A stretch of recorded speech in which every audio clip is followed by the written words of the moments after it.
Praise the lord. శ్రీమతి Charles Cowman గారి రచనల నుండి ఎడారిలో సెలయేర్లు అను గ్రంథము నుండి అనుదిన ధ్యానములు. ఇరుకులో నాకు విశాలత కలుగు చేసిన వాడవు నీవే.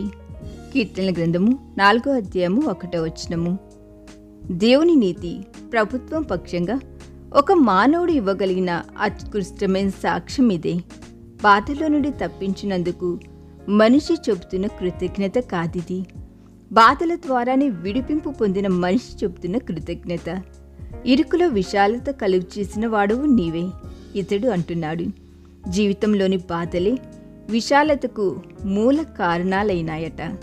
ఇది సత్యమేనని నువ్వు నేను అనేకసార్లు అనుభవపూర్వకంగా భావించాం కదూ. యోసేపు చీకటి కొట్టులో ఉన్నప్పుడు అతడు దృఢ చిత్తుడయ్యాడని వ్రాసి ఉంది కదా. యోసేపుకు కావలసింది ఇదే, ఇనుములాగా దృఢమైన మనసు. అప్పటిదాకా బంగారపు మెరుగుల్నే అతడు చూశాడు. తన యవ్వన ప్రాయపు కలల్లో తేలి ఆడాడు. విఫలమైన ప్రేమ గురించి కన్నీళ్లు కార్చేవాడు. వాస్తవిక జగత్తుకు దూరమయ్యాడు. నిజమైన విచారం ఏమిటో అతనికి తెలియదు. మనం మనసు ఇనుములాగా తయారవ్వాలి. బంగారం ఒక కళ లాంటిది, ఇనుము వాస్తవిక జీవితం. నిన్ను మానవత్వంతో కలిపి కట్టే గొలుసు ఇనుపదై ఉండాలి. ప్రపంచంతో మనలను ఏకం చేసే బంధం సంతోషం కాదు, విచారమే. బంగారం ఎక్కడ పడితే అక్కడ దొరకదు, ఇనుము ఎక్కడ చూసినా ఉంటుంది.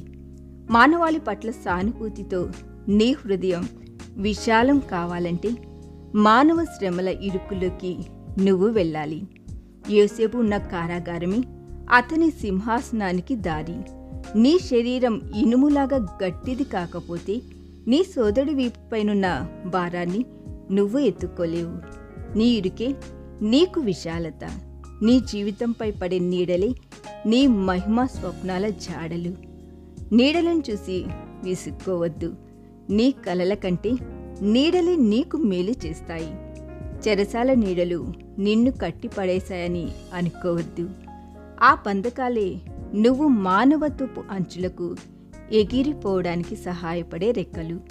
కారాగారపు తలుపులే ప్రపంచపు గుండె లోతుల్లోకి ద్వారాలు.